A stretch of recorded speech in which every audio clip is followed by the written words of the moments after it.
convido você a abrir comigo a sua Bíblia no livro de 1 Samuel, capítulo 30. Nós vamos ler do versículo 1 ao versículo 6. Abra a sua Bíblia, mas também abra o seu coração. Pai, fala conosco através da Tua palavra, não aquilo que nós gostaríamos de ouvir, o que seria bonito aos nossos ouvidos, mas a Tua palavra, Pai, que transforma, que cura, restaura, que nos confronta. Repreendemos as obras malignas que querem nos atrapalhar de ouvir a palavra de Deus, em nome de Jesus. Amém. Nessa noite, irmãos, queria que você prestasse muita atenção na palavra de Deus. Sempre nós pedimos isso, mas hoje eu peço uma atenção um pouco maior. A mensagem de hoje é uma mensagem um pouco diferente, mais do que a questão da estrutura da mensagem hoje. A mensagem hoje é uma mensagem mais profética, de que algo que Deus tem colocado no meu espírito.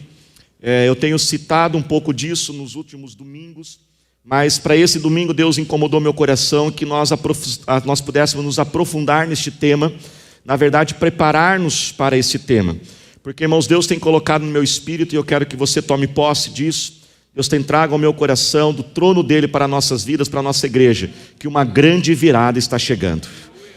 Eu vou repetir, para você ter uma segunda chance, para você tomar posse. Uma grande virada está chegando.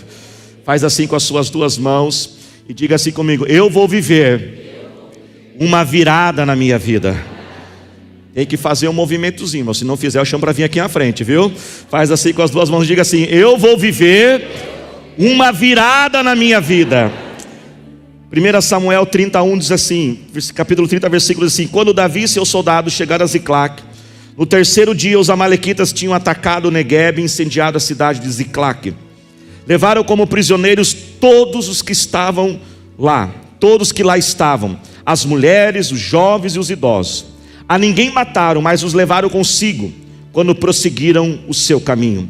Ao chegarem em Ziclac, Davi e seus soldados encontraram a cidade destruída pelo fogo, e viram que suas mulheres, seus filhos e suas filhas tinham sido levados como prisioneiros. Então Davi e seus soldados choraram em alta voz, até não terem mais forças. Versículo 6. Davi ficou profundamente angustiado, pois os homens falavam em apedrejá-lo. Todos estavam amargurados por causa de seus filhos e de suas filhas. Davi, porém, fortaleceu-se no Senhor, o seu Deus. Diga comigo assim: Davi fortaleceu-se no Senhor. Diga comigo: nesta noite eu me fortaleço no Senhor, o meu Deus. Irmãos, o nosso Deus é um Deus progressivo. O nosso Deus é um Deus que está sempre em crescimento e um Deus que está sempre em expansão. O nosso Deus, ele não fica estagnado, ele não fica parado. Ele sempre se movimenta e o seu movimento é para frente, é um movimento de crescimento. Uma das provas disso, irmãos, que eu mais amo é acerca do universo. Eu não sei se você gosta de assistir aqueles programas Discovery que falam sobre o universo. Eu gosto de assisti-los. E há um tempo atrás eu assisti aqueles documentários quando algo chamou a minha atenção. E ali pesquisadores, cientistas, eles já chegaram a uma conclusão: que o universo, apesar do tamanho que ele já é, ele ainda está se expandindo. E ele ainda está se expandindo e se expandindo de forma acelerada. E nós sabemos que Deus é o criador do universo. Por que Deus, ele olha o universo que já é enorme e diz: eu vou aumentar esse universo? Porque é a essência de Deus. Tudo que pertence a Deus, tudo que é de Deus, sempre cresce, sempre avança, sempre progride. E essa essência também está nas nossas vidas. Você e eu fomos criados à imagem e semelhança de Deus, como filhos de Deus. A essência de Deus também está em nós. Deus está sempre trabalhando em nossa vida. Deus está sempre movendo a nossa vida para frente. Uma vida de crescimento, sempre aperfeiçoando, levando a nossa vida de um nível para um outro nível, de um estágio para um novo estágio, de algo que estamos vivendo ali para algo novo, algo repleto da alegria das bênçãos do Senhor. E quando nós olhamos, irmãos, a palavra de Deus, existe um personagem, o rei Davi. O rei Davi, ele é um personagem, irmãos, extraordinário. A vida de Davi, ela é um grande reflexo dessa progressividade de Deus, desse Deus que pega uma pessoa do nada, um improvável, uma pessoa ali esquecida, uma pessoa que aos olhos da sociedade ele não tem valor nenhum, não tem perspectiva de futuro, e Deus pega aquele jovenzinho, aquele adolescente de 15 anos que trabalha no campo, fazendo a profissão mais simples da época, que é cuidar das ovelhas da família, e leva-o até se tornar o rei de Israel. Só para a gente fazer um timeline bem rapidamente da vida de Israel, para a gente ter da vida de Davi, só para a gente ter uma noção do trajeto que Deus fez com a vida de Davi. Rapidamente, um resumo. Davi, ele foi ungido, o futuro rei de Israel, por volta dos seus 15 anos de idade, ainda adolescente, trabalhando para as ovelhas, com as ovelhas do seu pai e da sua família. Mais ou menos quando Davi tem 18 anos de idade, Davi agora, ele vai encontrar os seus irmãos que estão num campo de batalha, aonde Golias está afrontando o exército. Você lembra dessa história? E ali então Davi, ele enfrenta Golias. Uma vez que Davi enfrenta Golias por volta dos 18 anos de idade, agora a sua vida entra num novo estágio. Davi agora é alistado para o exército de Israel. O rei Saul, quando vê o sucesso de Davi, fala: não, Davi, você não vai trabalhar mais no campo, agora eu vou recrutar você para o meu exército. A partir então de mais ou menos, é uma média, amém, igreja? Os seus 18 anos de idade, Davi agora ingressa na carreira militar, e ele se torna um soldado do exército. Mas rapidamente ele já vai crescendo de postos, ele vai crescendo de funções, e ele se torna um dos generais. Só que ao mesmo tempo que Davi ele vai crescendo no seu sucesso, nas suas conquistas, o rei Saul começa agora a ficar com inveja de Davi. E ele teme agora que um dia os homens, as tribos de Israel, queiram conduzir e fazer com que Davi se torne o rei. Então agora Davi tem mais ou menos uns 24, 25 anos de idade. Já passaram mais ou menos uns 7 anos que ele faz parte do exército. E quando ele está com mais ou menos 24, 25 anos de idade, agora ele tem que começar a viver uma fase de perseguição. Porque Saul, por causa dessa inveja, ele não somente tem aquela inveja assim, eu vou ficar aqui, vou ficar meio de olho aberto. Não, Saul começa realmente a perseguir e desejar matar Davi. Davi então agora, por volta dos 24, 25 anos, ele vai passar os próximos 5, 6 anos numa vida de perseguição, numa vida nômade, fugindo do rei Saul. E ele vai então agora se tornar rei por volta dos 30 anos de idade, porque quando Davi tem 30 anos de idade, o rei Saul vem a falecer. Então por volta dos seus 30 anos, ele assume como rei de Israel. Primeiro ele assume como rei de Judá nos primeiros 7 anos, e depois então, depois dos próximos 33 anos, ou seja, ele já estava com 37, ele vai reinar sobre Israel. Davi reina como rei dos 30 até os 70 anos, 40 anos de reinado.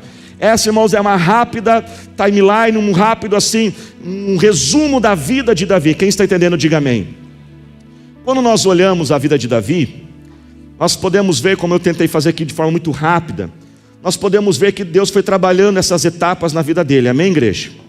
Só que 2 coisas nos chamam a atenção. Quantas coisas, irmãos? 2 situações chamam a nossa atenção na vida de Davi. A primeira situação que nos chama a atenção é que, apesar de Davi, a vida de Davi ter sido levada de etapas, de fase por fases, Davi ele passa por 2 mudanças muito grandes. Davi, por 2 vezes, ele não somente vai de um estágio para um outro estágio, ele vai realmente de um estágio para um estágio muito maior. Essa grande mudança da vida de Davi, nós podemos dizer que foi uma virada na vida de Davi. As 2 grandes viradas na vida de Davi acontecem quando ele sai do campo para se ajuntar ao exército, amém, igreja? E a segunda grande virada, então, é quando ele sai de como exército, como um soldado, como um general do exército, apesar de estar sendo perseguido, e ele se torna então rei de Israel. Essas são as 2 grandes viradas da vida de Davi. A segunda situação que nos chama a atenção é a seguinte, que essas grandes viradas foram precedidas por grandes batalhas.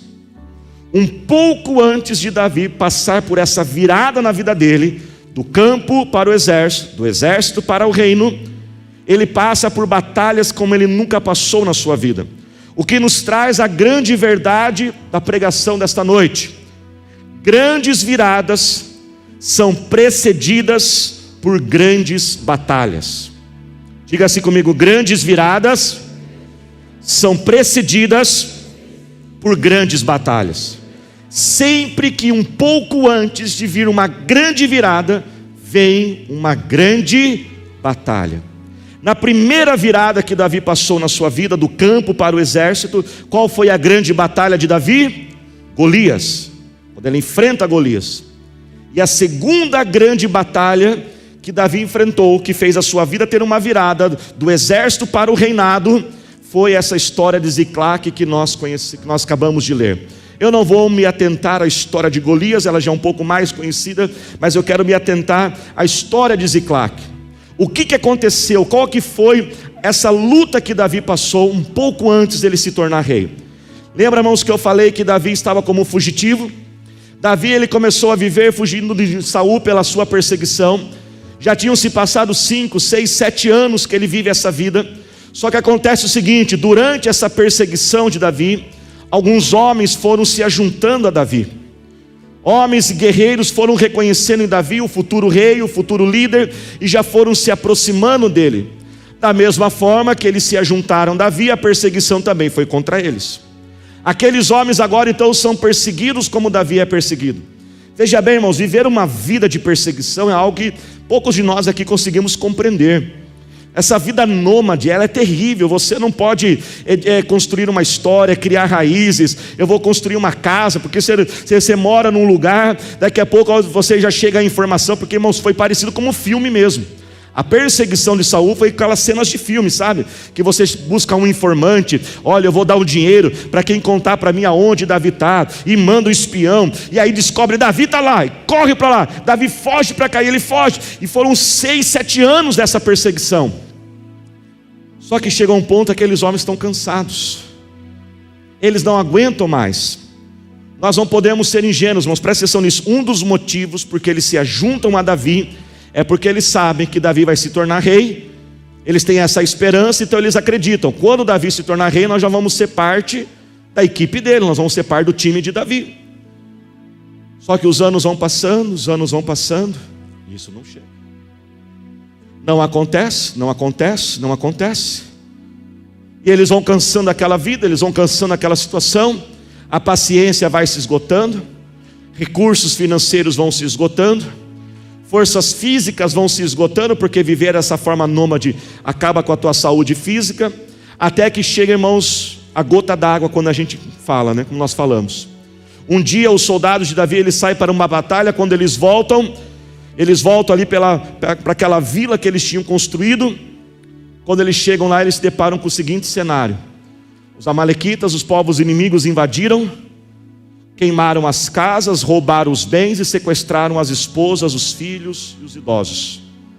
Naquele momento, os soldados de Davi dizem: chega! Chega, Davi. Davi, nós não aguentamos mais. Davi, não dá mais. Nós não aguentamos mais essa vida, Davi. Enquanto o problema era com a gente aguentava, mas quando a coisa agora, Davi entrou dentro de casa, agora a gente não aguenta mais isso, Davi. Agora já levaram nossas esposas, levaram os nossos filhos, e eles estão cansados. Essa promessa de você ser rei, Davi, nunca acontece.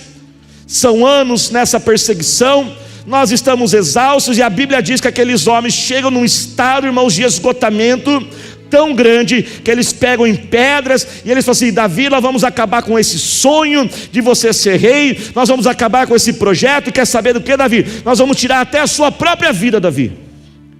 Davi, irmão, chega ao fundo do poço, como nós falamos. São anos e anos e anos sendo perseguido. Já tinham se passado quase 15 anos que ele tinha sido ungido rei. A promessa de Deus nunca se cumpre. Suas esposas e filhos são sequestrados. Os seus próprios homens querem matá-los. Davi está arruinado. Davi está cansado. Ele está esgotado. Ele não tem mais força. Mas a Bíblia diz que Davi faz algo. Davi vai para a presença de Deus. E lá na presença de Deus ele vai buscar a sua força. Lá na presença de Deus ele vai buscar o seu renovo. E ele entra na presença do Senhor. E ele começa a ser cheio de Deus. E ele começa a buscar a Deus. Ele vai buscando a Deus. Ele vai buscando a Deus. No final daquele período, Davi agora está fortalecido. Ele está renovado. O texto diz: e Davi reforçou, renovou as suas forças no Senhor. Ele chama os homens e diz: homens, não vamos desistir. Vamos atrás das nossas esposas, nossos filhos, vamos recuperar os nossos bens, porque nós ainda vamos viver esse sonho. Aqueles homens se animam, eles vão buscar as esposas, os filhos e os bens. E eles voltam. Preste atenção nisso. 3 dias depois. Quantos dias, igreja? 3 dias depois. 15 anos esperando. Mas depois de 3 dias, Saul vem a falecer numa batalha. 3 dias depois dessa situação, dessa batalha tão terrível, Davi agora é empossado como rei. Estava tão perto, estava tão perto, estava tão próximo o milagre. Veja bem, irmãos, Satanás, o nosso inimigo, ele não tem a mente de Deus, ele não tem a onisciência de Deus. Mas Satanás tem uma habilidade. Ele sabe quando uma grande virada está para chegar. Quanto mais se aproxima, mais se aproxima, mais se aproxima, maiores são as lutas. Mais elas se intensificam, mais fortes, como uma mulher gestante. Uma mulher, quando ela fica grávida, assim que ela fica grávida, já começa desconfortos. Pastor, como o senhor sabe, irmãos, eu tenho uma esposa que teve 2, então ela me contou para mim. Quando uma mulher fica grávida, ela começa a ficar, já veio o desconforto, já vem os enjoos, vem as dores.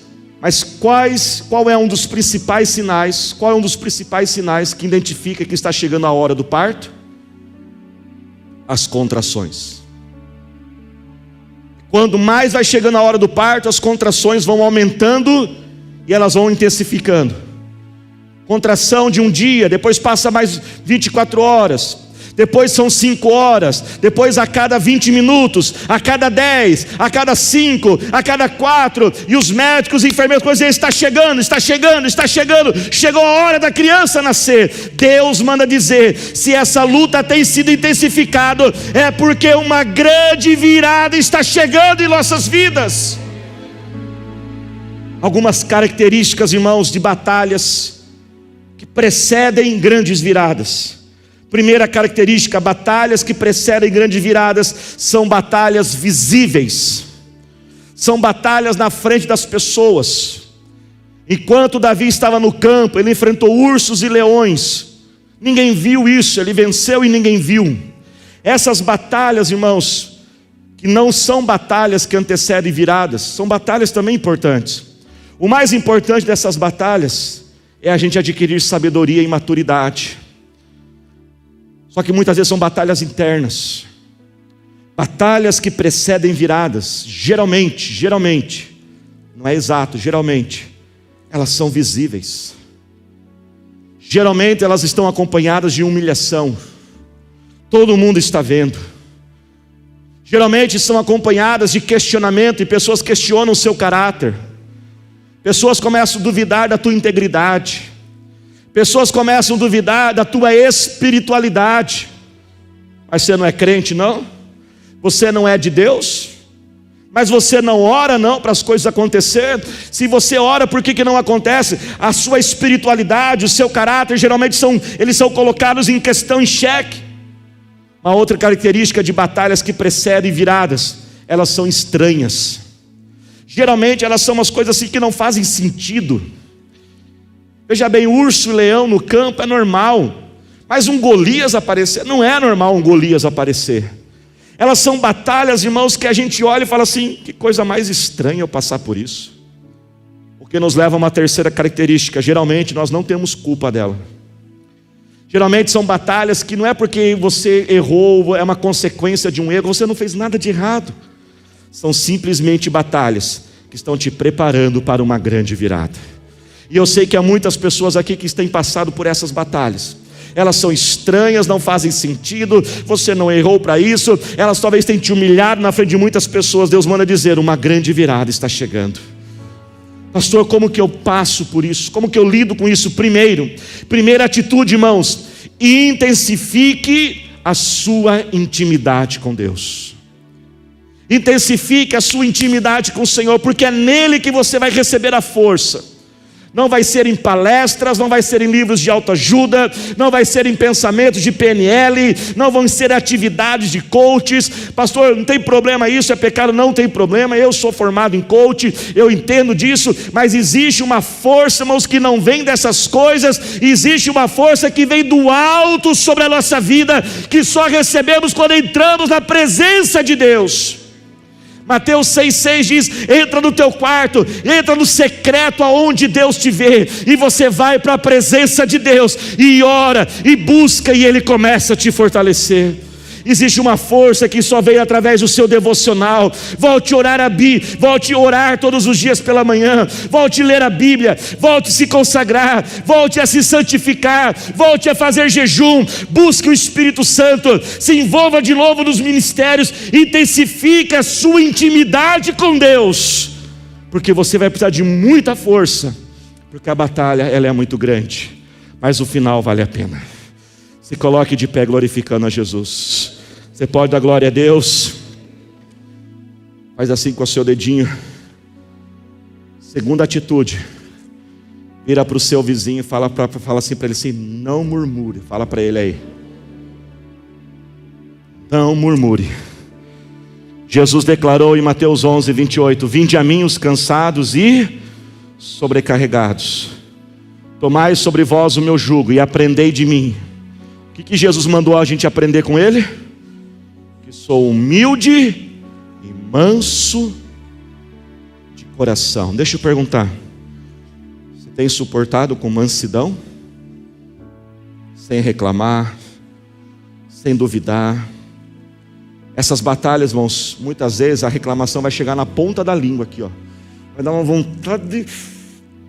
não vou reclamar, não vou duvidar, que adianta orar, que adianta buscar Deus. Não murmure, seja manso e seja humilde. Terceira atitude: sensibilidade espiritual para receber a direção de Deus. Como a batalha é estranha, pode ser que Deus passe para você estratégias estranhas para você sair dela. Quando Davi foi enfrentar Golias, e Golias foi uma batalha que fez uma virada na vida dele. Quiseram dar as armaduras de Saul, as espadas. Ele falou assim: Davi, eu não vou lutar com isso. Batalhas estranhas, muitas vezes Deus vai dar soluções estranhas que não fazem sentido, e você vai ter que ter sensibilidade espiritual. Pode ser que no pior momento da sua vida financeira, Deus fale assim: ajude outra pessoa. Às vezes aquela pessoa que tem feito mal para você, Deus fala assim: vai lá e dá um presente para ela.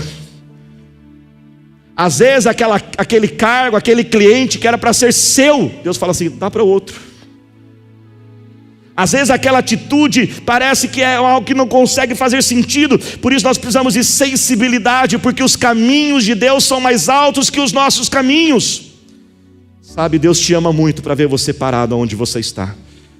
Às vezes Deus vai permitir algumas coisas só para dar um empurrão na sua vida. Às vezes, irmãos, nós não temos coragem de entrar naquilo que nós precisamos entrar, então Deus empurra a nossa vida. Às vezes Ele desestabiliza a gente, às vezes Ele tira algumas coisas de nós. Não é para acabar com a gente, porque João capítulo 15, eu não falei isso em outros cultos, João capítulo 15 fala o seguinte: que a árvore que dá fruto Ele poda para que dê mais fruto. Podar uma árvore não é para fazer mal para a árvore, mas é para arrancar aquilo que está sugando as energias da árvore. E muitas vezes haverão podas, por isso é preciso sensibilidade. E quarto, seja corajoso para fazer aquilo que Deus te deu a ordem. Por isso, nesta noite, tome posse, uma grande virada está chegando à sua vida.